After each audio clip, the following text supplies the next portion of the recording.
అందరికీ నమస్కారం అండి. నా పేరు కృష్ణదీప్తి. మీకందరికీ మా ఛానల్కి స్వాగతం. నా నీవే నేనే నవల 20వ భాగాన్ని చదువుతున్నాను ఈరోజు. మనోజ్ రెడీ అవుతూ ఉండగానే మోహన, అన్నయ్య మీ ఆవిడ ఇక్కడ వెయిటింగ్ అని చెప్పేసరికి మనోజ్ నవ్వుకుంటూ బయటకొచ్చి చూసేసరికి మోహన శ్రీకాంత్ తీసుకుని వెళ్ళిపోయింది. అక్కడ మహతి మాత్రమే కనిపించింది. ఎలా ఉన్నావు మహతి అడిగాడు మామూలుగా మనోజ్. నిన్న రాత్రే కదా కలిసాం, ఇంతలో ఏం తేడా వచ్చేస్తుంది నాలో అడిగింది మహతి. అంటే అంటూ మహతిని 2 చేతుల మధ్యన ఎత్తి, కంగారు పడకు, జస్ట్ నా రూమ్లోకి వెళ్తున్నా అన్నాడు మనోజ్. అమ్మో మీ రూమ్లోకా, నేను రాను బాబు అంది కంగారుగా మహతి. అదే కదా చేసేది, నువ్వు రావటం లేదు, అందుకని నేనే తీసుకుని పోతున్నా అన్నాడు నవ్వుతూ మనోజ్. 1 గంట తర్వాత మహతి, మోహన, మనోజ్, శ్రీకాంత్ మేళతాళాలతో కులదేవత గుడికి వెళ్ళి అక్కడ వాళ్ళ ఇంటి పద్ధతుల ప్రకారం ఆ ఇంటి ఆడపడుచు అయిన మోహన, శ్రీకాంత్, కస్తూరి, కృష్ణమూర్తిలు కూర్చుని పూజ జరిపించి ప్రసాదం తీసుకుని మొదటి శుభలేఖ దేవునికి సమర్పించి మహతిని వాళ్ళ ఇంటి దగ్గర దిగపెట్టి మనోజ్ను ఇంటి దగ్గర పెట్టి శుభలేఖలు ఇచ్చి ఆహ్వానించవలసిన వారందరినీ ఆహ్వానించారు. కోమలి ఇంటికి వెళ్ళిన శ్రీకాంత్, ఏం కోమలి ఎలా ఉంది చదువు అని అడిగారు. నా అకౌంట్లో ఒక పేపర్ ఉండిపోయిందన్నయ్య చెప్పింది కోమలి. నెక్స్ట్ ఏమీ లేదు, హాయిగా చదువుకో, ఎందుకు వచ్చిన పార్ట్ టైం జాబు అడిగాడు శ్రీకాంత్. నేను ఉన్న పొజిషన్లో నన్ను ఎవరైనా ఉద్యోగమా ప్రాణమా అని అడిగితే ఇప్పుడు నేను ఉద్యోగానికే ఓటు వేస్తా అన్నయ్య చెప్పింది ఒకే ముక్కలో కోమలి. కోమలి, నా కథంతా తెలియదు కానీ ఒక మాట మాత్రం చెప్తున్నాను విను. నీకు అవసరం ఉన్నప్పుడు వెంటనే నాకు ఫోన్ చేయి. నేను ఎక్కడున్నా నేను కానీ నా తరపున ఒక మనిషిని కానీ నీకు తోడుగా సమయానికి పంపించగలను. కోమలి భుజం మీద చేయి వేసి తడుతూ చెప్పాడు శ్రీకాంత్. ఆ మాత్రం భరోసా ఇచ్చారు, చాలా థ్యాంక్స్ అంది కోమలి. అక్కడ నుంచి తిరిగి వస్తూ ఉంటే అడిగింది మోహన, ఏమిటి మావయ్య ఏమంటోంది కోమలి అని. కొంతమంది పెదవుల మీద కష్టం అనేది బయటకు రాదు మోహన, ఒకవేళ వచ్చినా ఆమె గతంలో ఎవరు ఆమెకు సాయం చేసి ఉండకపోవచ్చు. అందుకే ఇప్పుడు కొత్తగా నేను వెళ్ళి నేను ఉన్నాను అంటే కూడా ఆమె అంగీకరించలేకపోతోంది. చూద్దాం అన్నాడు శ్రీకాంత్. పిలుపులకు వెళ్ళి వచ్చిన మరునాడు శ్రీకాంత్ ఆఫీస్ మీటింగ్స్ పూర్తి చేసుకుని వాచ్ చూసుకుంటూ, మోహన నేను బయలుదేరుతున్నాను మరి అంటూ మోహన భుజాల మీద చేతులు వేసి ఆమెను దగ్గరగా తీసుకుని నుదుటిని చుంబించాడు. ఇంకో 2 రోజులు ఉండొచ్చు కదా ప్లీజ్ అంది మోహన అతని టైని తిరిగి సెట్ చేస్తూ. అది బాగానే ఉంది, నువ్వు దాన్ని చెడగొట్టకు అంటూ ఆమె చేతి నుండి తన టైని లాక్కున్నాడు శ్రీకాంత్. నా ఇష్టం, నా మొగుడు ఏమిటి పెద్ద, ఏదో ఎవరి దగ్గరికి వెళ్తున్న వాడిలాగా బిల్డప్ ఇస్తున్నావే అంది మోహన. తల్లి మళ్ళీ గొడవ పెట్టకే, నువ్వు ఇలా గొడవ చేస్తావని ముందు నుంచి నేను వెళ్తున్న సంగతి నీకు చెప్పలేదు. చెప్పానో లేదో గొడవ మొదలు అన్నాడు శ్రీకాంత్. నేను గొడవ పెడుతున్నానా, నన్ను అంత మాట అంటావా అంటూ మోహన శ్రీకాంత్తో మళ్ళీ గొడవ మొదలుపెట్టింది. నుదురు కొట్టుకుంటూ నువ్వు మారవు కదా అంటూ నవ్వాడు శ్రీకాంత్. ఇంతలో తలుపు కొట్టిన చప్పుడు. ఎవరా అని చూసేసరికి సర్ప్రైజ్ అంటూ వచ్చింది వసుంధర. తలుపు తెరిచిన మోహన మొహం కాస్త మాడిపోయింది. ఇదెందుకు వచ్చింది అన్నట్టుగా శ్రీకాంత్ వైపు చూసింది. ఏమో నాకేం తెలుసు అన్నట్టుగా భుజాలను ఊపాడు శ్రీకాంత్. శ్రీ, నేను మనోజ్ కంపెనీలో జాబ్ దొరుకుతుందేమోనని అడగటానికి వచ్చాను, కానీ మనోజ్ ఏమో ప్రస్తుతానికి కుదరదు, నెక్స్ట్ ఇయర్లో చూద్దాము అని అంటున్నాడు. ఏం చేయాలి చెప్పు అంది. ఏ కంపెనీ లేని వాళ్ళకి అయితే సరేనమ్మా, మా దాంట్లో వర్క్ ట్రైనింగు ఇస్తాం మేము, నువ్వు జాబ్ చేసుకో అనొచ్చు. బట్ నువ్వు అలా కాదుగా వసుంధర, నిజం చెప్పాలంటే మీ నాన్నగారు చాలా క్యాపబుల్గా మీ బిజినెస్ని డీల్ చేస్తున్నారు. మీ షేర్ వాల్యూ చూడు పెరిగింది, కానీ ఈ మధ్యకాలంలో తరిగిన దాఖలాలే లేవు. అందుకని నువ్వు ట్రైనింగ్ తీసుకోవాల్సింది మీ నాన్నగారి దగ్గరే. నేను ఈ మాట చాలాసార్లు చెప్పాను నీకు. ఈ చిన్న విషయం ఎందుకు అర్థం కావట్లేదు నీకు, నాకేం అర్థం కావట్లేదు. సరే నాకు టైం అవుతోంది, నేను బయలుదేరుతాను మోహన అంటూ మోహన నడుము మీద చెయ్యి వేసి బాయ్ వసు అన్నాడు శ్రీకాంత్ మోహనను అతనితో పాటు తీసుకుని వెళ్తూ. అదేంటి శ్రీ, నేను ఇలా వచ్చానో లేదో నువ్వు అలా బయలుదేరిపోతే ఎలాగా అడిగింది వసు. లేదు వసు, నాకు నైట్ బిజినెస్ పార్ట్నర్స్ తోటి డిన్నర్ పార్టీ ఉంది. ఇన్ఫ్యాక్ట్ మీ డాడీకి కూడా ఉంది అన్నాడు శ్రీకాంత్. ఓ, అయితే నువ్వు మీ ఇంటికి వెళ్తున్నావా అడిగింది వసుంధర. హా, అదే కదా మామయ్య అచ్చ తెలుగులో చెప్పింది అంది మోహన చెరచెరలాడుతూ. ఓ, అయితే నేను కూడా వస్తాను శ్రీకాంత్. నన్ను మా ఇంటి దగ్గర దిగబెట్టవా అడిగింది వసుంధర. అదేమిటి, నువ్వు కారులో రాలేదా అడిగింది మోహన కోపంగా. అవును, డ్రైవర్ ఉన్నాడు కదా, తీసుకుని వస్తాడు. ఏం శ్రీకాంత్ అంటూ శ్రీకాంత్ భుజాల చుట్టూ చేతులు వేసి పట్టుకుంది. అంతే, చూపులతో కాల్చేసే శక్తి ఉంటే భస్మం చేసేలాగా చూసింది శ్రీకాంత్ను మోహన. నా తప్పు ఏమీ లేదు అన్నట్టుగా మోహన వైపు అమాయకంగా చూశాడు శ్రీకాంత్. ఇంతలో పిలిచినట్టుగా వచ్చింది కస్తూరి. ఏంటి వసు, కాఫీ తెచ్చే లోపలే వచ్చేసావు? నువ్వు ఎక్కడ ఉన్నావో అని వెతుక్కుంటూ వచ్చాను అంది కస్తూరి. అది కాదు అక్క అని నోటి నుంచి వచ్చిన తర్వాత నాలుక కరుచుకుని, అది కాదండి, శ్రీకాంత్ బావతో మాట్లాడదామని అంది వసుంధర. అదేమిటి వసు, నేను అక్కని, శ్రీకాంత్ బావ అయ్యాడా? ముందు నీకు ఎవరు ఏం అవుతాము తెలుసుకుని మాట్లాడితే ఈ గొడవ ఏది ఉండదు కదా అంది నవ్వుతూనే చురక అంటిస్తూ కస్తూరి. అది విన్న వసుంధర తాగుతూ ఉన్న కాఫీని తొట్టుపాటుతోటి మీద వంపేసుకుంది. జాగ్రత్తగా తాగు వసు, మనం ఏం పని చేసినా జాగ్రత్తగా చేయాలి, లేకపోతే డ్రెస్ అయినా జీవితం అయినా పాడైపోవడానికి ఎక్కువ సమయం పట్టదు అంది కస్తూరి. ఏంటి ఆంటీ, మీరు కూడా అలా మాట్లాడితే ఎలాగో చెప్పండి అంది కోపాన్ని అదుపులో పెట్టుకోవడానికి వ్యర్థ ప్రయత్నం చేస్తూ వసుంధర. మోహన నవ్వేసింది వసుంధర మారుస్తున్న వరసలను విని. ఎందుకు మోహన అంత నవ్వు వస్తుంది నీకు అడిగింది వసుంధర ఉడుక్కుంటూ. ఏమీ లేదు, నువ్వు వచ్చిన దగ్గర నుంచి ఇది 3వ వరస మా అమ్మను పిలవటం. ముందు అక్క అన్నావు, తర్వాత సంబోధన లేదు, ఇప్పుడేమో ఆంటీ అంటున్నావు. అందుకనే అంది మోహన. వసుంధర ముఖం కోపంతో ఎర్రబడింది. ఈలోపు శ్రీకాంత్ అక్కడ నుంచి బయలుదేరాడు. మోహన అతని వెంట నడవబోయింది. వాళ్ళ వెంట వసుంధర కూడా అనుసరించింది. ఆ గదిని దాటి కొంచెం ముందుకు వెళ్ళిన శ్రీకాంత్, వసు నువ్వు నడుస్తూ ఉండు, నేను ఇప్పుడే వస్తాను అంటూ మోహన చేయి పట్టుకుని తమ గదిలోకి వస్తూనే తలుపు గడియ వేసేశాడు. అది చూసిన వసుంధర ముఖం మాడిపోయింది. గబగబా మోహన గది వైపు అడుగులు వేయబోతూ ఉండగా కస్తూరి తనలో తాను నవ్వుకుంటూ, ఏ వసు, ఎక్కడికట్టు? మొగుడు పెళ్ళం గదిలో ఉండి తలుపు మూసుకుంటే అలా వెళ్ళకూడదురా, ఇలారా అంటూ లాక్కుని వెళ్ళి బలవంతంగా హాల్లో సోఫాలో కూలేసింది. గదిలో ఉన్న మోహన శ్రీకాంత్ని కౌగిలించుకుని, త్వరగా వచ్చే శ్రీ, నువ్వు లేకుండా నేను అంటూ కళ్ళల్లో నీళ్లు తిరుగుతూ ఉండగా ఆ నీటిని దాచే ప్రయత్నంలో కళ్ళను కిందకు దించేసింది. శ్రీకాంత్ నవ్వుతూ, పెద్ద గొప్పదానిలాగా బయలుదేరొచ్చావుగా, ఇప్పుడు ఈ ఏడుపేంటి అంటూ మోహన కళ్ళల్లో నీటిని తన కర్చీఫ్తో తుడిచాడు. మోహన కంటి కాటుక శ్రీకాంత్ తెల్లని షర్టు మీద అంటుకుంది. అది చూసిన మోహన, ఈ షర్టును మార్చుకో మావయ్య, చూడు ఎలా అంటుకుందో కాటుక అంది బాధగా.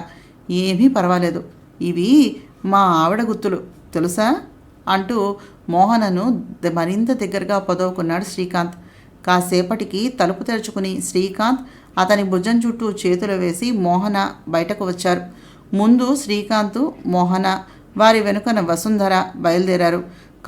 డ్రైవరు కారుని తీసుకుని వచ్చి శ్రీకాంత్ కోసం కారు తలుపు తెరిచి పట్టుకుని ఉన్నాడు. కానీ మోహనకి తానే ఎదురు వెళ్ళి మరి వసుంధరతోటి శ్రీకాంత్ను అలా ఒంటరిగా కారులో పంపడం నచ్చలేదు. శ్రీకాంత్ వైపు బిక్కముఖం వేసుకుని చూస్తూ, ఇప్పుడు నువ్వు దీనితో పాటు వెళ్ళటం నాకు నచ్చలేదు అంది మోహన. శ్రీకాంత్ ఆమె వైపు ప్రేమగా చూస్తూ నుదుటి మీద చిన్నగా ముద్దు పెట్టాడు. మోహన కూడా చిన్నగా నవ్వింది. వసుంధర వాళ్ల వైపు కోపంగా చూసింది. కస్తూరి వైపు తిరిగి నవ్వుతూ చూస్తూ, అక్క త్వరగా వచ్చేయి, అంత ఇంటిలో ఒక్కడే ఉండడం కష్టంగా ఉంటుంది, ఇక్కడ పనులన్నీ ఇంచుమించుగా అయిపోయినట్టేగా, వేరే ఏమైనా పనులు ఉంటే కశ్యప్ మేనేజ్ చేస్తాడు, నీకు ఏది అవసరమైనా నీ తమ్ముడు ఉన్నాడని మర్చిపోకు అంటూ చెప్పి, బాయ్ మోహి అంటూ కారు ఎక్కాడు శ్రీకాంత్. అటువైపు కారు తలుపు తెరుచుకుని చిన్న చిరునవ్వు నవ్వి, బాయ్ మోహి అని శ్రీకాంత్ పక్కన కూర్చుంది వసుంధర. శ్రీకాంత్ మోహన వైపు చూసి ఏమీ కాదు అన్నట్టుగా ఆమె చేతిని నొక్కి వదిలాడు. కారు బయలుదేరింది. మోహన ముఖం పూర్తిగా వాడిపోయింది. అది చూసి కస్తూరి నవ్వుతూ, మోహనా, ఏమిటిదంతా, ఎందుకంత వంబేలు పడుతున్నావు అడిగింది. అమ్మా, వసుంధర ప్రవర్తన ఈ మధ్యన ఏమీ బాగలేదు అంది చిన్నగా మోహన. కావచ్చు, నీ భర్త ప్రవర్తన బాగానే ఉంది కదా అంది కస్తూరి. అవును అన్నట్టుగా తల ఊపింది మోహన. చూడు మోహన, ఒక్క వసుంధర కాదు కదా, ఇంకా ఎంతమంది వచ్చినా శ్రీకాంత్ని నీ నుండి దూరం చేయలేరు. నా తమ్ముడు గురించి నాకు ఆ మాత్రం తెలుసు, అర్థమైందా అంది నవ్వుతూ కస్తూరి. మోహన సరే అన్నట్టుగా తల ఊపింది.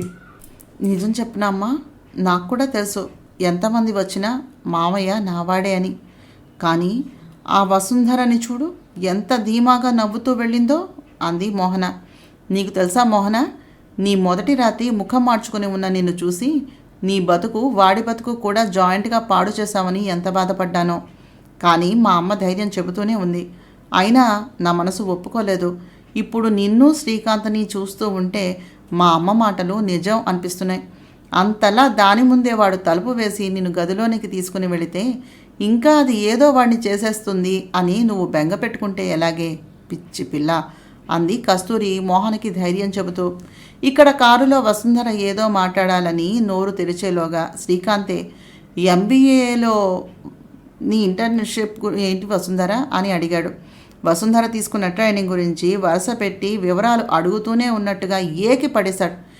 ఏంటి వసు, నువ్వు మోహన కన్నా దారుణంగా ఉన్నావు. అదంటే మ్యూజిక్ అంటూ చదువుకి పెద్ద ప్రాధాన్యతను ఇవ్వలేదు కాబట్టి సరేలే అనుకోవచ్చు. కానీ నీకు అలాంటి హాబీలు ఏమీ లేవు కదా. నీ సబ్జెక్ట్లో నువ్వు ఇంత పూరుగా ఉంటేలాగా. నీ సంగతి తెలియక పాపం మీ అమ్మగారేమో మోహనకు ఏమీ తెలియదు అన్నట్టుగా మాట్లాడేశారు మొన్న.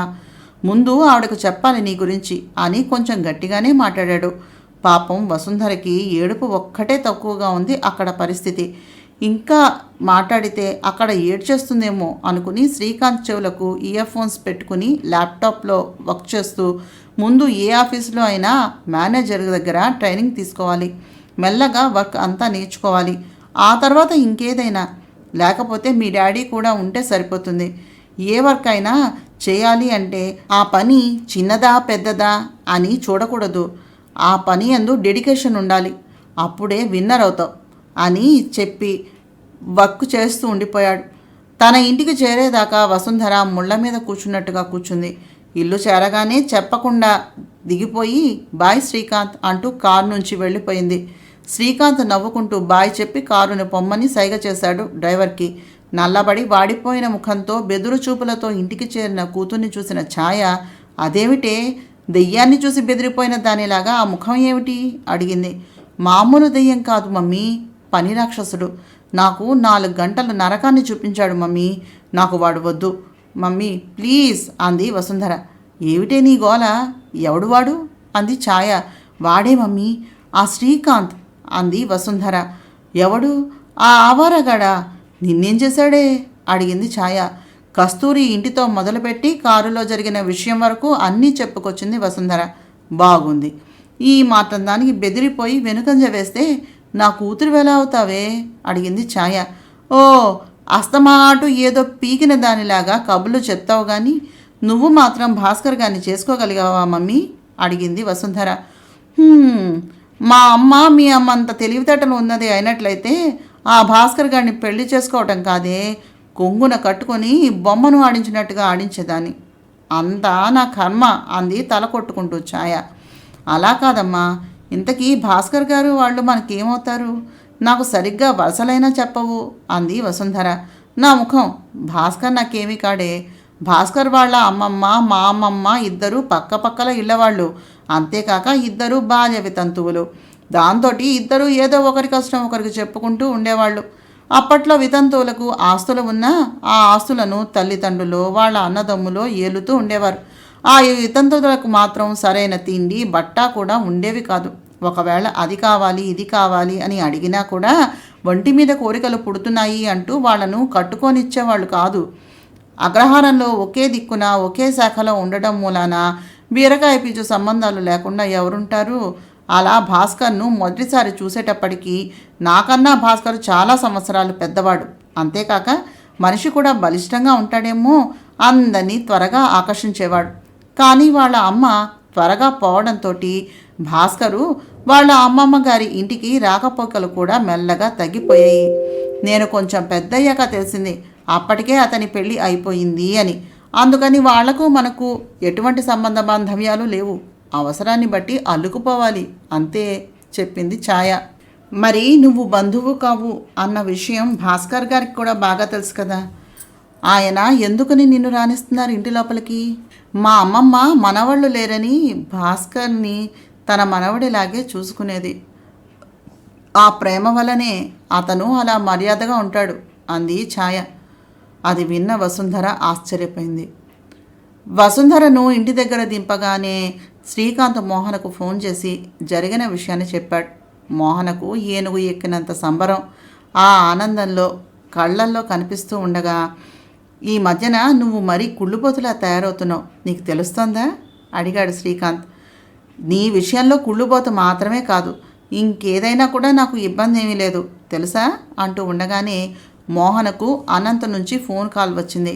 సరే మావయ్య, అనంత్ ఫోన్ చేస్తున్నాడు, నేను మళ్ళీ ఫోన్ చేస్తాను అంటూ పెట్టేసింది మోహన.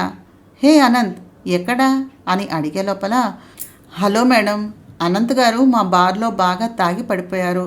స్వీట్ హార్ట్ పేరుతో మీ నెంబర్ స్టోర్ అయి ఉంది. ఈయన పరిస్థితి ఏమీ బాగలేదు, దయుంచి వచ్చి తీసుకుని వెళతారా అంటూ బార్ స్టాఫ్ ఒకరు ఫోన్ చేశారు. సరే నేను వస్తాను అంటూ మోహన్ ఫోన్ పెట్టేసింది. శ్రీకాంత్ ఫోన్ కట్ చేయకుండా అలాగే లైన్లో ఉన్నాడు. ఏమైంది మోహన, ఏమిటి సంగతి, ఎందుకు ఫోన్ చేశాడు అడిగాడు శ్రీకాంత్. మావయ్య, అనంత్ బార్లో పడిపోయి ఉన్నట్ట, బారు స్టాఫ్ తీసుకుని వెళ్ళమని ఫోన్ చేశారు, నేను బయలుదేరుతున్నాను అంది మోహన. ఓయ్, ఈ టైంలో బార్ ఏమిటి, ఉండు, నేను ఎవరినైనా పంపించి ఇంటికి తీసుకుని రమ్మని చెప్తాను, అనవసరంగా నువ్వు వెళ్ళి ఈ టైంలో ఇరుక్కోకు చెప్పాడు శ్రీకాంత్. సరే అంటూ ఫోన్ పెట్టేసింది మోహన. తర్వాత 20 నిమిషాలకు మోహన ఇంటికి చేరాడు అనంత్. బాగా తాగేసి ఉన్నాడేమో, వంటి మీద కనీసం స్పృహ కూడా లేదు. సన్నీ సన్నీ అంటూ ఒకటే కలవరింతలు. మధ్య రాత్రి నిద్రలేచి ఉన్న కస్తూరి గారు గెస్ట్ రూమ్లో లైట్ వెలగటం చూసి అక్కడకు వెళ్ళింది. అనంత్కి ఎదురుగుండా కుర్చీలో మనోజు పక్కన సోఫాలో మోహన కూర్చుని ఉన్నారు. మంచం మీద నిద్రలో ఉండి సన్నీ సన్నీ అంటూ కలవరిస్తూ ఉన్న అనంత్ని చూసి కర్మ, ఎలా ఉండే పిల్లలు ఎలా తయారైపోతారో, ఇలా మారే పిల్లలు తల్లిదండ్రుల గురించి ఆలోచిస్తే అలా చేయగలరా అంటూ కళ్ళల్లో నీళ్లు తిరుగుతుండగా అనంత్ తలను నిమురుతూ ఉండిపోయింది. మధ్యరాత్రి నిద్రలో పక్కన భార్య లేకుండా ఉండటాన్ని గమనించిన కృష్ణమూర్తి గారు కస్తూరిని వెతుక్కుంటూ వచ్చి గెస్ట్ రూమ్లో ఉన్నటువంటి కస్తూరిని చూసి మంచం మీద ఉన్న అనంతును చూడగానే, అసలు వీడిని ఇంట్లోకి ఎవరు రానిచ్చారు, ఇలాంటి వాడు ఇంట్లోకి వస్తే ఇల్లు ఎలా తయారవుతుందో తెలుసా అంటూ గట్టిగా అరిచేశారు.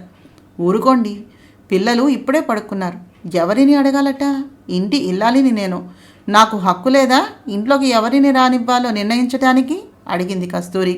కస్తూరి, ఇటువంటి విషయాలు కాకుండా నువ్వు ఏ విషయాలు అడిగినా ఎప్పుడైనా కాదని చెప్పానా? ఈ విషయంలో మాత్రం ఆయన ఇంకా పూర్తి చేయకుండా, నేను మాత్రం మీరు కాదు అనే విషయాన్ని ఎప్పుడైనా అడిగానా? ఈ విషయంలో మాత్రమే నేను అడుగుతున్నాను. ఇది నా ఇల్లు, ఇంట్లో ఎవరు ఉండాలో నాకు బాగానే తెలుసు. ఇంత అర్ధరాత్రి నిద్ర మానుకుంటే మీ ఆరోగ్యం పాడవుతుంది, గదిలోకి పదండి అంటూ ఆయన చేతిని పట్టుకుని వాళ్ళ బెడ్రూమ్ వైపు నడిచింది కస్తూరి. ఇంతకీ ఈ అనంత్ ఎవరు, అతను కలవరించే సన్నీ ఎవరు? అనంత్ కళ్ళు తెరిచేటప్పటికి మధ్యాహ్నం 2 అయింది. తల మీద చెయ్యి పెట్టుకుని అబ్బా నొప్పి అంటూ లేచాడు.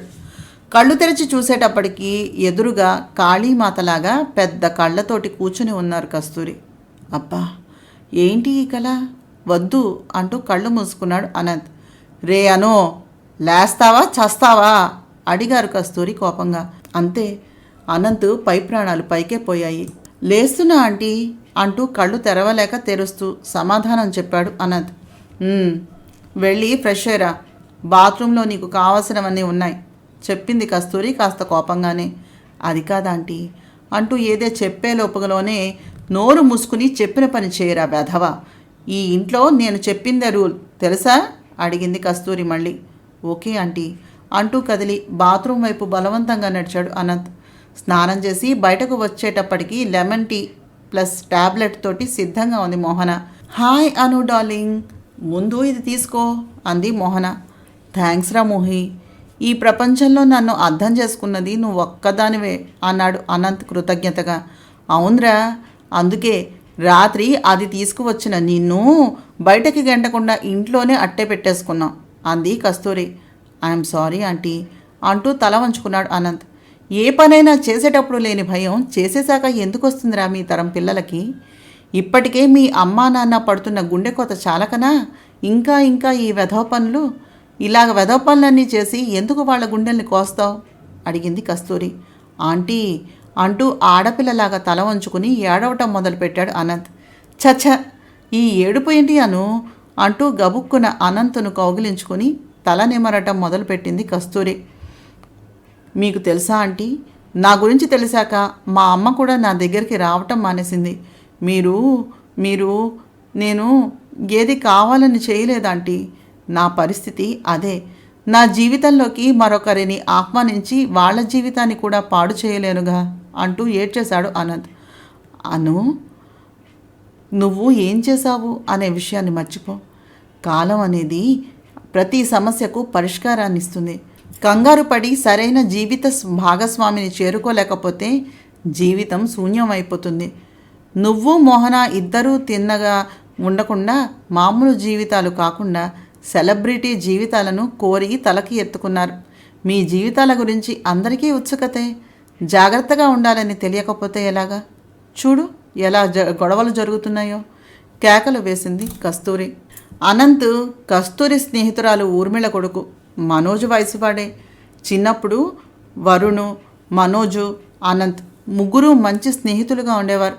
అనంత్ చిన్నప్పటి నుంచి గిటార్ నేర్చుకునేవాడు. నిజానికి మోహన సంగీతం గురించి పట్టుపట్టడానికి కూడా కారణం అనంతే. అనంత్ చిన్నప్పటి నుండి ఎక్కడ కాంపిటీషన్స్ జరిగినా ఫస్ట్గా ఉండేవాడు. అంతేకాక సినిమా సంగీతం పాడుతూ మ్యూజిక్ డైరెక్టర్గా ప్రయత్నాలు చేస్తూ ఉండేవాడు. అనంత్ చాలా సిగ్గరి, చాలా కామ్గా ఉండేటటువంటి వ్యక్తి. అటువంటి అనంత్ అనుకోని పరిస్థితుల్లో 4 సంవత్సరాల ముందు సన్నీని కలిశాడు. ఎలా జరిగిందో తెలియదు కానీ సన్నీతో డేటింగ్ చేయటం మొదలుపెట్టాడు. సన్నీ ఒక పంజాబీ యువకుడు. బైక్, కారు రేసులు ఎక్కడ జరిగినా అక్కడ సన్నీ ఉంటాడు. అసలు ఎవరితోనూ కలవని రిజర్వ్డ్గా ఉండేటటువంటి అనంత్ కాన్సర్ట్స్ ఎక్కడ జరిగినా అక్కడ సన్నీ ఉండేవాడు. అనంతును నీడలాగా ఫాలో అయ్యేవాడు.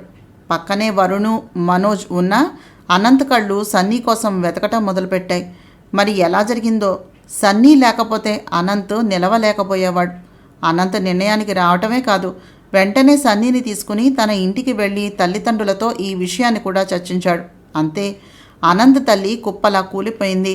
తండ్రి ఇంటి నుంచి వెళ్ళిపోమని అనంత్ను శాసించాడు. సన్నీని వదిలి ఉండలేనటువంటి అనంత్ ఇల్లు విడిచి సన్నీ రూమ్కి వెళ్ళిపోయాడు. ఇదంతా జరిగి అప్పుడే 4 సంవత్సరాలు కావస్తోంది. అనంత్ గురించి బయట ప్రజలకు తెలిసిన తర్వాత అతనికి కెరియర్ ముగిసిపోయింది అనే చెప్పాలి. కానీ మోహన, శ్రీకాంత్, మనోజ్, వరుణ్ అనంత్ని వదలలేదు. శ్రీకాంత్ సపోర్టుతో మోహన, అనంతులు తమ కలల దారి వైపు కలిసి నడిచారు.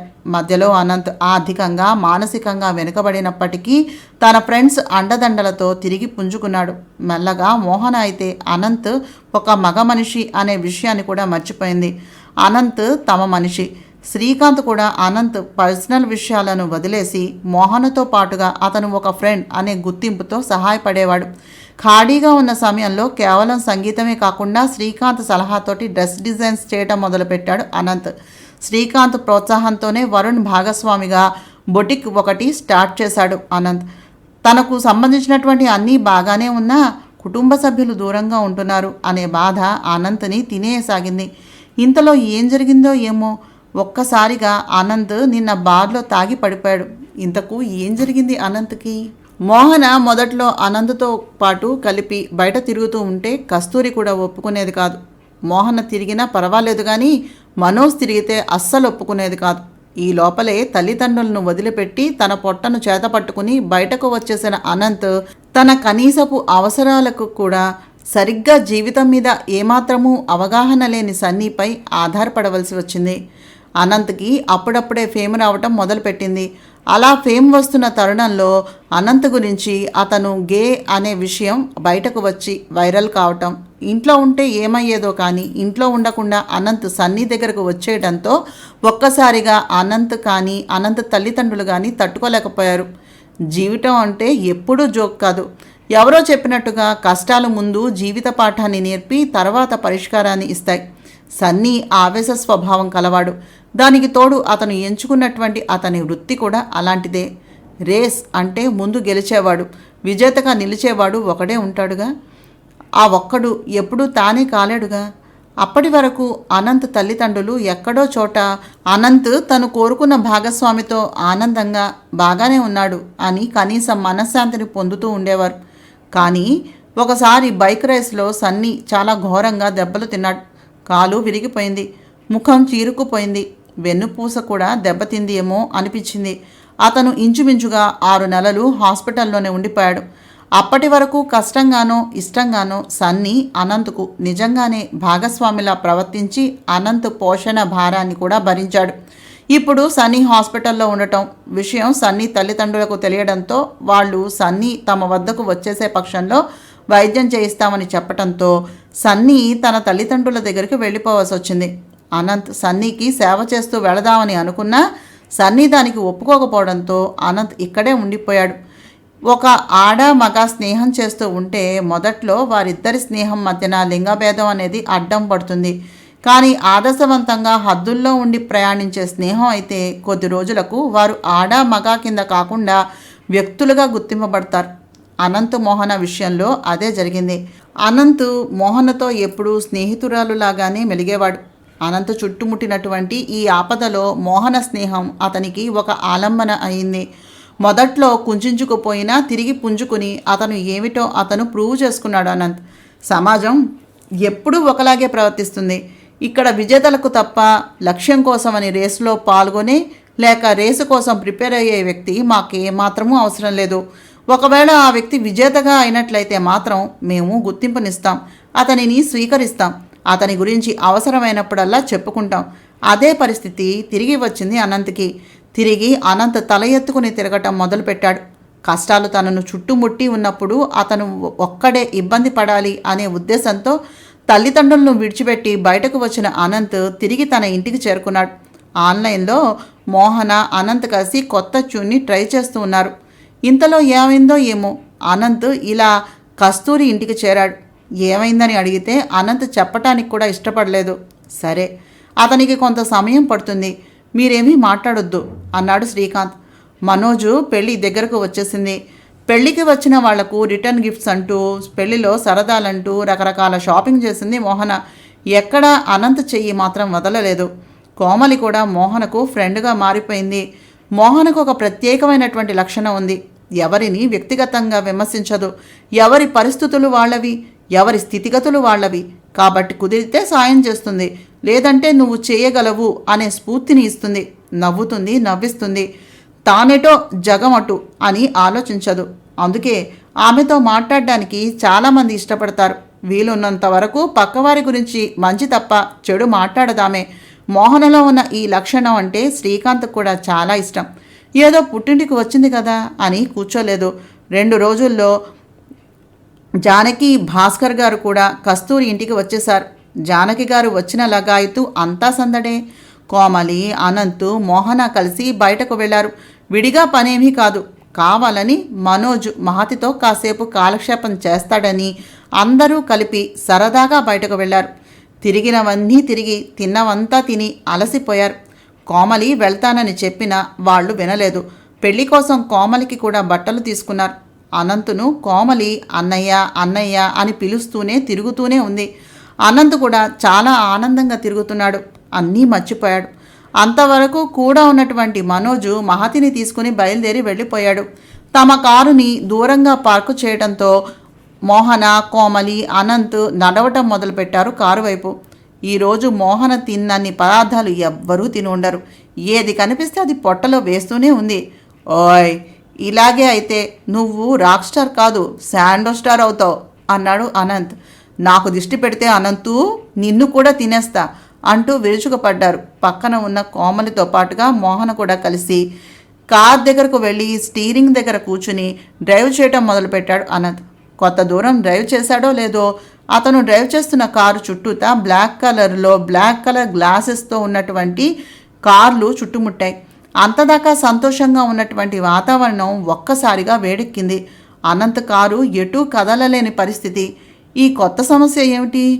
దీని నుంచి అనంత్, కోమలి, మోహనలు బయటపడగలరా? మనోజ్ పెళ్లి జరగనుందా, ఆగుతుందా? నా నీవే నేనై నవల 20వ భాగాన్ని చదివాను. నా ప్రయత్నం మీకు నచ్చినట్లయితే తప్పకుండా మా ఛానల్ సబ్స్క్రైబ్ చేసి, షేర్ చేసి, లైక్ చేసి, కామెంట్ చేయండి. తప్పకుండా సబ్స్క్రైబ్ చేయండి.